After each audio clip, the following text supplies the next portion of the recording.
En manchette, aujourd'hui, la ville de Berthierville permet une dérogation mineure dans le but d'accueillir un nouveau projet domiciliaire face au IGA à Berthierville. Bonjour à tous et bienvenue à votre bulletin d'information sur les ondes de CTRB, votre télévision locale et régionale, aujourd'hui 14 avril.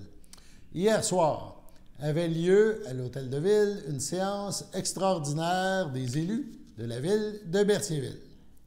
Parmi les points qui ont été abordés, il y a eu un point en lien avec un projet de développement domiciliaire qui devrait se concrétiser face au IGA à Berthierville.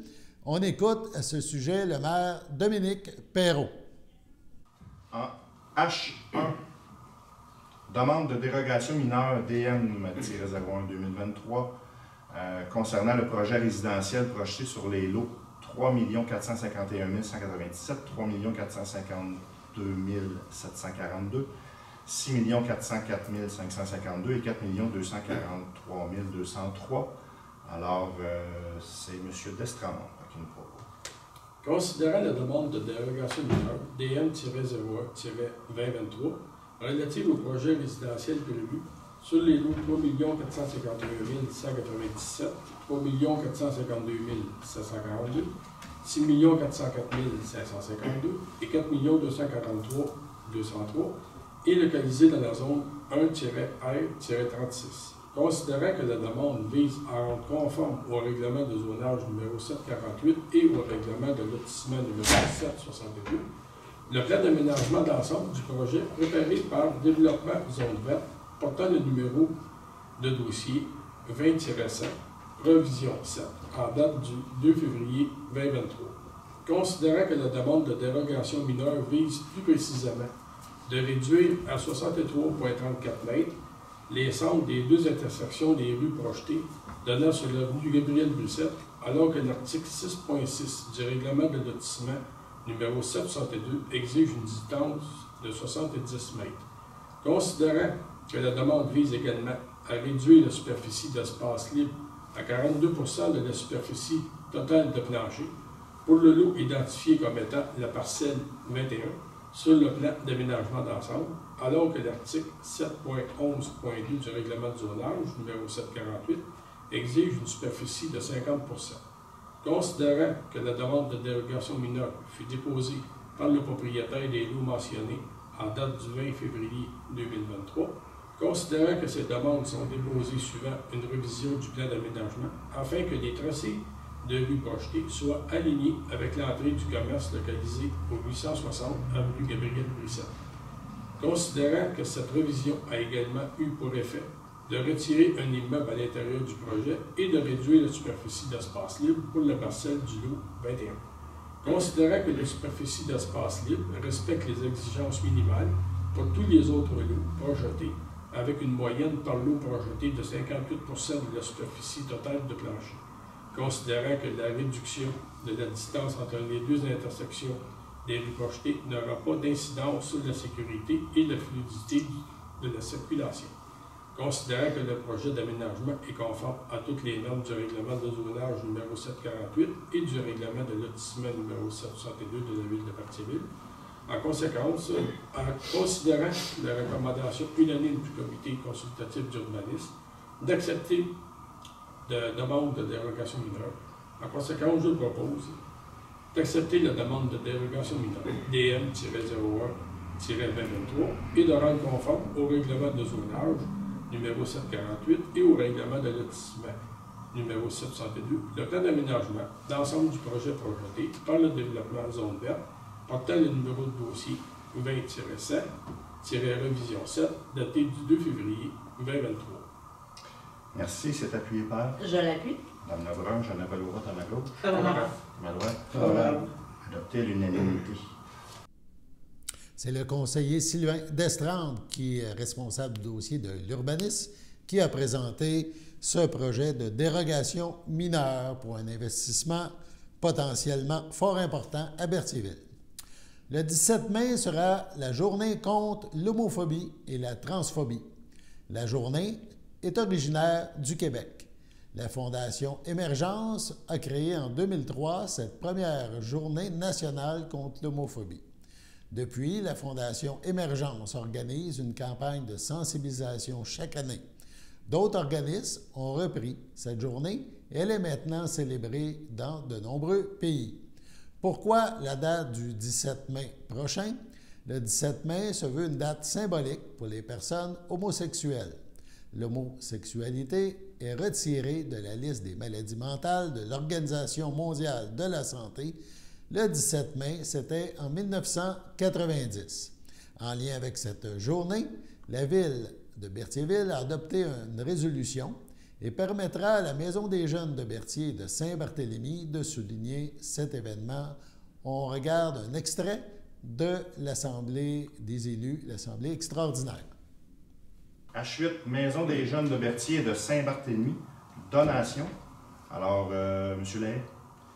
Considérant que la Maison des jeunes de Berthier et de Saint-Barthélemy souhaite souligner la journée du 17 mai 2023 en acquérant du mobilier de Pâques afin de peinturer les couleurs de la communauté LGBTQ+.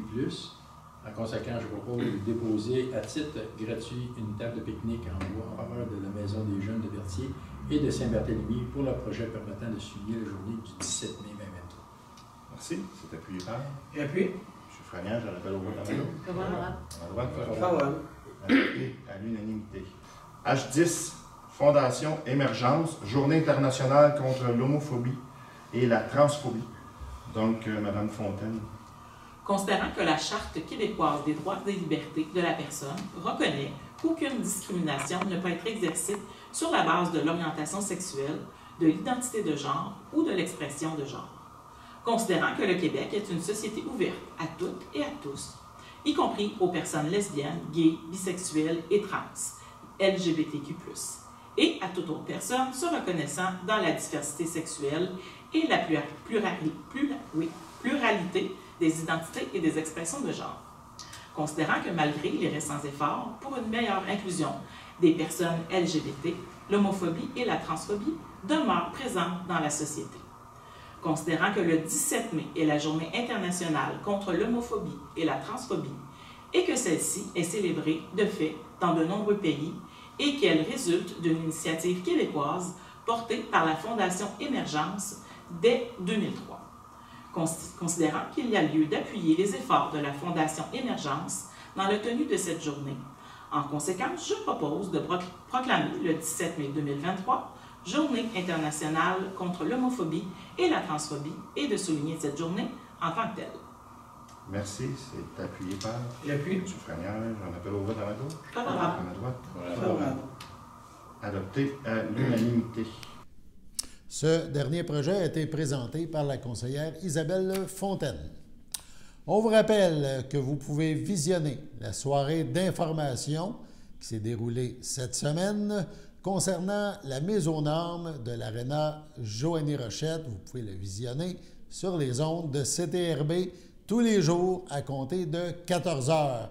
C'est aussi disponible sur la chaîne YouTube de CTRB en tout temps. On rappelle que le registre pour demander un référendum sur ce sujet, sur ce projet de mise aux normes de l'Aréna Joanie Rochette, un projet de 12 millions de dollars, sera ouvert le 18 avril entre 9h et 19h. Ce registre sera à l'Hôtel de Ville de Berthierville. La Sûreté du Québec demande l'aide du public pour retrouver Bruno Perrault, 25 ans, de Joliette. M. Perrault a été vu pour la dernière fois le 10 avril à Joliette par la personne qui l'a reconduit à cet endroit. Il était parti de Saint-Côme-Linière, en Beauce. Ses proches ont des raisons de crainte pour sa santé et sa sécurité. Un descriptif de l'individu, sa taille est 1,83 m ou 6 pieds, son poids 73 kg ou 160 livres. Il a les cheveux bruns, les yeux bruns. La dernière fois qu'il a été vu, il portait un manteau noir et des jeans bleus. Toute personne qui apercevrait Bruno Perrault est priée de communiquer avec le 911. De plus, toute information pouvant permettre de le retrouver peut être communiqué confidentiellement à la Centrale de l'information criminelle de la Sûreté du Québec, composée le 1-800-659-4264. Malgré tous les efforts de sensibilisation, il est bien désagréable de constater, de voir tout ce qui traîne sur le bord de nos routes, des objets de toutes sortes. C'est souvent utilisé, ces bords de route, malheureusement, encore aujourd'hui, comme des dépotoirs à ciel ouvert. On rappelle que dans les années 50, c'était évidemment encore pire, mais certaines personnes continuent d'utiliser ces bords de route pour se débarrasser de matériaux divers. Ces matériaux qu'on retrouve à ces endroits, en bordure de route, sont des plus diversifiés, polluants, toujours davantage problématiques pour notre environnement et font ombrage au charme de notre région. Fort du succès et de l'intérêt des participants l'an passé, les Amis de l'environnement de Brandon ont décidé de reprendre l'activité nettoyage de port de route cette année pour la municipalité de Saint-Gabriel de Brandon et pour la ville de Saint-Gabriel. Dans un premier temps, une soirée d'information et de sensibilisation sera organisée. Jeudi le 27 avril, un style 5 à 7, ça se déroulera au café Balmasquie, 401 rue Masquinongé à Saint-Gabriel. 3 personnes du mouvement Environnement de Sainte-Marie-Salomé viendront partager leur expérience depuis 15 ans et toute l'expertise qu'ils ont développée au fil des ans sur l'entretien des bords de route. La corvée collective de nettoyage des bords de route à Saint-Gabriel aura lieu samedi le 6 mai. S'il pleut, ça sera remis au lendemain. Ça se déroulera entre 9h et midi. Les gens qui veulent participer ont rendez-vous dès 8h30 au café Balmasquie, rue Masquinongé à Saint-Gabriel. Les gens présents recevront alors les consignes de base et on départagera les routes pour Ville Saint-Gabriel et la municipalité de Saint-Gabriel de Brandon, de même que l'équipement nécessaire. Il sera possible pour ceux qui le désirent de dîner sur place par la suite pour raconter ses bons coups. Les personnes intéressées à participer à cette corvée nettoyage, mais non disponibles cette journée-là, sont invitées à poser un geste entre le 1er et le 6 mai en nettoyant le bord de route de leur environnement. Les canettes et les bouteilles consignées iront à la Maison des Jeunes Sens Unique.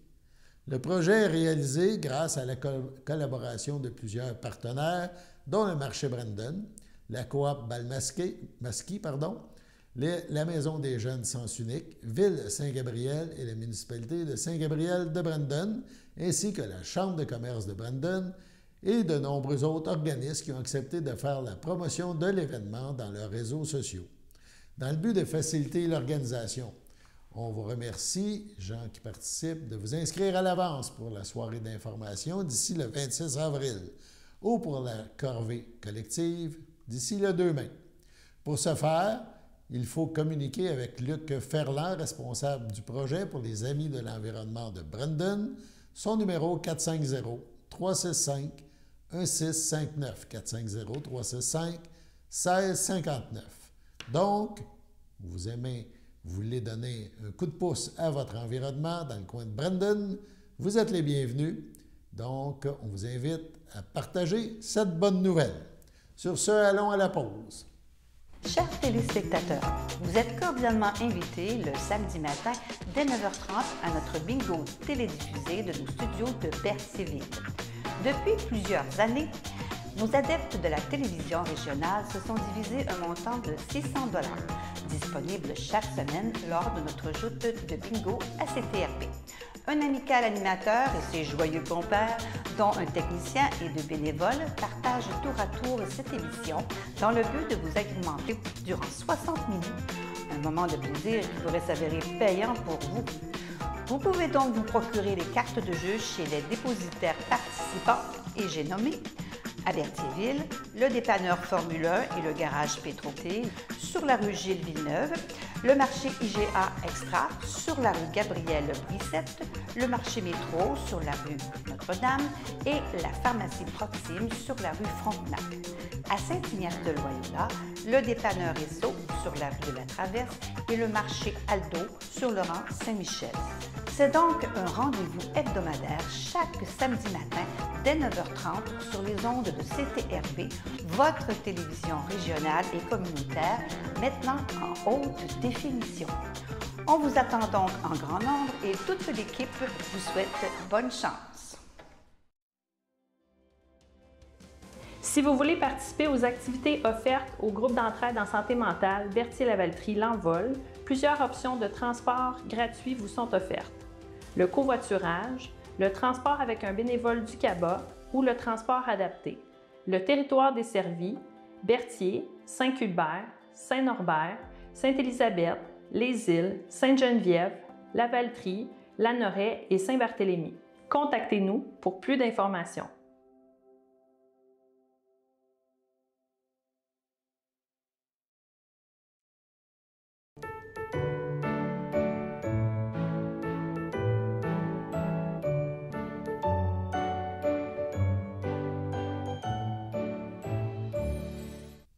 Voici donc les anniversaires pour aujourd'hui et ce week-end.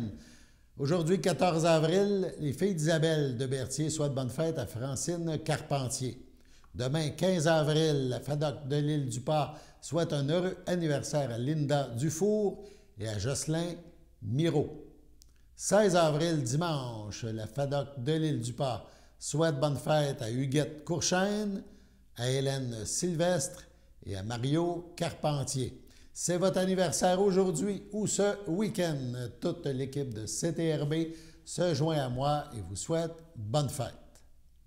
On poursuit maintenant notre petit reportage, notre entrevue que nous a accordé Pierre Guittard, qui sera de passage à Lavaltrie ce soir, 14 avril, donc en spectacle au Café culturel de la Chasse-Galerie. Musicalement, Pierre Guittard combine électropop et simplicité, explorant les synthétiseurs tout en laissant une place importante au message et à la voix qui le porte avec une interprétation juste, naturelle et touchante. On écoute la deuxième partie de l'entrevue que nous a donnée cet artiste. Est-ce qu'il y a une pièce en particulier que tu affectionnes puis que tu dis ça, c'est dans mon album, c'est vraiment celle-là que je veux le plus livrer quand j'arrive à cette pièce-là, c'est le party où ça représente vraiment, on pourrait dire toi. Là. Ben, je pense que chaque pièce a sa propre univers. J'ai bien de la misère à jouer aux favoris avec mes chansons parce que chacune a été écrite dans un état différent, surtout dans le dernier album. Chacune a un rôle différent dans le show. Puis je pense que peu importe laquelle va être ma préférée aujourd'hui, ce sera pas la même la jour du show. Puis je pense que chaque personne va triper sur quelque chose de différent pendant le spectacle. Ça fait que je donnerai pas de prémisse à quoi s'attacher ou pas. Viens voir le show, puis je te garantis qu'en sortant, tu vas avoir eu un bon moment. T'es un bon vendeur. Après avoir fait la Lavaltrie, c'est quoi la suite de ta tournée? Est-ce que tu prévois des spectacles là, pour la saison estivale? Tu es en tournée un petit peu partout? Ben là, je viens de finir une tournée de 14 dates au Nouveau-Brunswick. Puis là, j'ai quelques dates au Québec jusqu'à l'été. Puis cet été, techniquement, je rentre en studio pour mon prochain album. OK. Fait que on va prendre ça mollo. Si on a des offres last minute des festivals, on va les prendre. Puis sinon, ben ça va être ça. Je suis en composition, en écriture pour un nouvel album.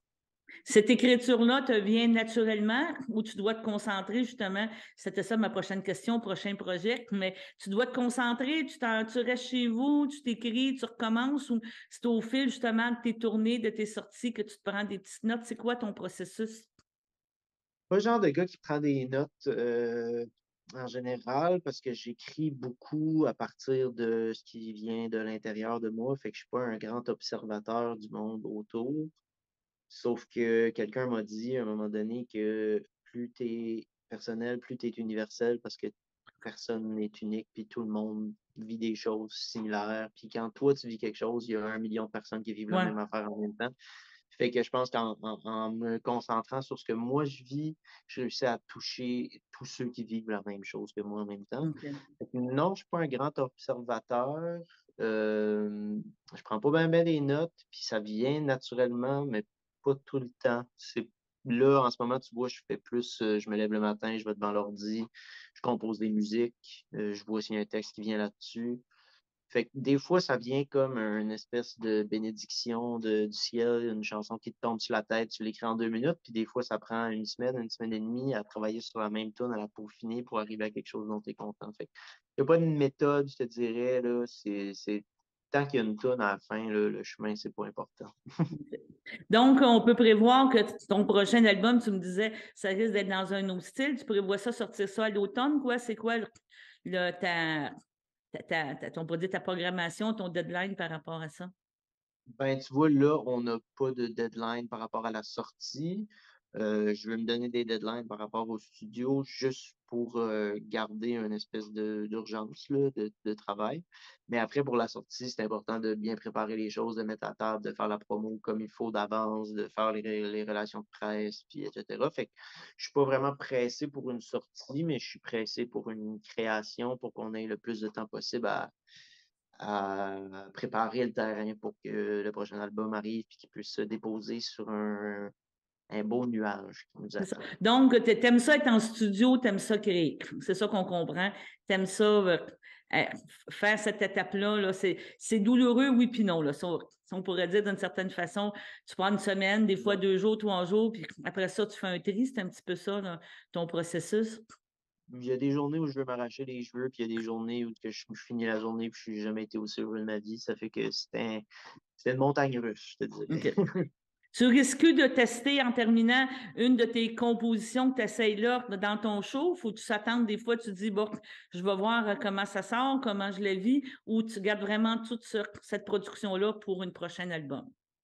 Ça se peut qu'il y ait des shows où je vais tester des nouvelles tunes, mais ce ne sera pas avant, je te dirais, septembre prochain. Pas avant l'automne prochain, minimum. Il n'y a rien de nouveau qui s'en vient pour cet été. Bon, ben je te remercie beaucoup. Puis on va te souhaiter un bon spectacle au mois d'avril à la Chasse-Galerie. Ben, merci à vous autres. Puis j'ai bien hâte de vous rencontrer puis de voir le public là-bas.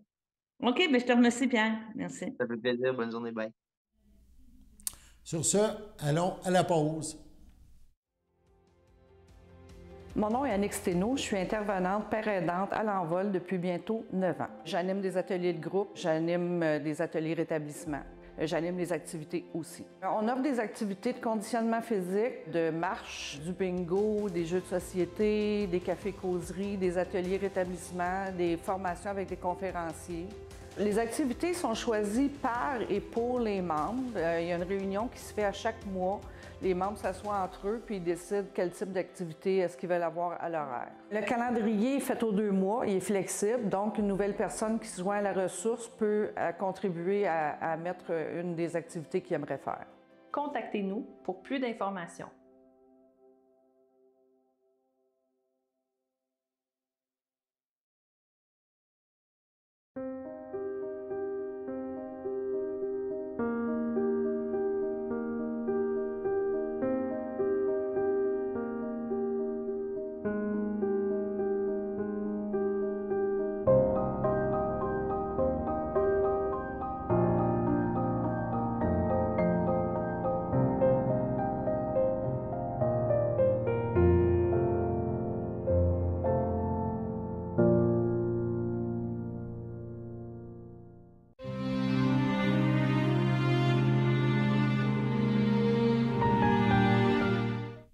Au CHSLD Evelyn Dalcourt de Louisville, le 3 avril, à 83 ans, est décédé.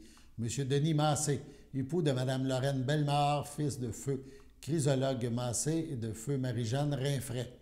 Outre son épouse, il laisse dans le deuil ses enfants, Jocelyn Massé, Chantal Roberge, Hugo Massé, Patricia Rinfray, ses petits-enfants, Anthony, Jérémy, Andréane Dénommé, Félix-Antoine, Jade, Jonathan Saint-Pierre, Alexandra Mathis-Daisy, ses arrière-petits-enfants, Éléonore et Édouard, ses frères, sœurs, beaux-frères et belles-sœurs, ainsi que plusieurs neveux-nièces, autres parents et amis.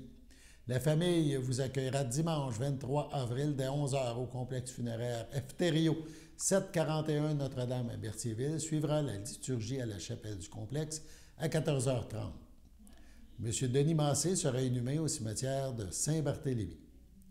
Au CHSLD de Berthierville, le 31 mars, à 80 ans, est décédée Mme Thérèse Duquette, fille de feu René Duquette et de feu Marie-Ange Saint-Jean, demeurant à Berthierville, originaire de Sainte-Julienne, lui ayant précédé sa fille Marie-André, sa sœur Marie-Reine et son frère Gaston Duquette.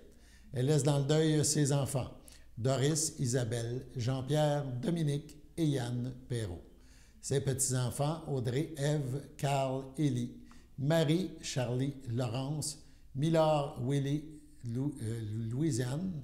Ses arrière-petits-enfants, ses frères et sœurs, Camille, feu Evelyne Plourde, Lise, des sœurs Sainte-Anne, Arthur, Claudette Boissonneau, Nicole, Bernard, Ginette Leduc, Jean-Guy, Françoise Aubin, Chantal, Daniel Mirandette, Paul, André, Monique Latendresse, Joanne, ainsi que de nombreux neveux, nièces, autres parents et amis.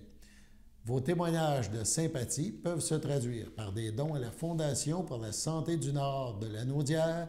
Des formulaires seront disponibles au salon. La famille vous accueillera dimanche 30 avril à 11h au complexe funéraire Efterio, 741 rue Notre-Dame à Berthierville. Suivra une liturgie à la chapelle du complexe dès 14h. L'inhumation de Mme Thérèse Duquette aura lieu au cimetière de Saint-Roch de l'Achigan à une date ultérieure. Au CHSLD le le château de Berthier, le 10 avril, à 88 ans, est décédée Mme Claire Hainaut, épouse de M. Azélus Bellumeur, demeurant à Berthierville. Elle laisse dans le deuil, outre son époux, ses enfants, Daniel Bellumeur, Colette Préville, Serge Bellumeur, Joanne Chenevert, Alain Bellumeur, Chantal Brûlé, ses petits-enfants, Sébastien, Steve, Audrey Bellumeur, Yann Erika Bellumeur, ses arrière-petits-enfants, Amélie, Jérémie, Rosalie, Nathan, Alexis, Laurence, Jeanne, Emma, Claire, ses frères, sœurs, beaux-frères et belles-sœurs, Denise Hainaut, feu Omer Doucet, André Hainaut, Lucie Frappier, Armand Hainaut, Marie Pellerin, Annette Hainaut, Régent Dauphin, Françoise Aubuchon, feu Jean-Paul Bellumeur, Janine Clermont, feu Gilles Bellumeur, Fernand Bellumeur, Françoise Poulette, Claudette Bellumeur, Marc-Henri Milot, ainsi que plusieurs neveux, nièces, autres parents et amis. La famille vous accueillera samedi 13 mai, 13h, en l'église Sainte-Geneviève de Berthier. Les funérailles suivront à l'église à 14h30. Sur ce, on passe à la météo.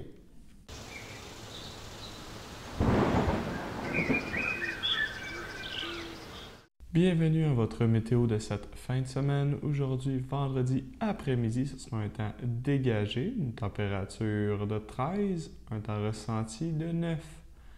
Vendredi soir, ce sera dégagé, une température de 11, un temps ressenti de 8. Samedi matin, ce sera dégagé, une température de 11, un temps ressenti de 6. Samedi après-midi, ce sera une température de 17, un temps ressenti de 14. Samedi soir, ce sera dégagé, une température de 13, un temps ressenti de 9. Dimanche matin, ce sera dégagé, une température de 13, un temps ressenti de 11. Dimanche après-midi, ce sera dégagé, une température de 22, un temps ressenti de 21. Dimanche soir, ce sera quelques nuages, une température de 20, un temps ressenti de 19. Et voilà, c'était tout pour votre météo. Merci d'avoir été à notre écoute pour ce bulletin d'information à la belle humeur aux pépites. On se revoit lundi.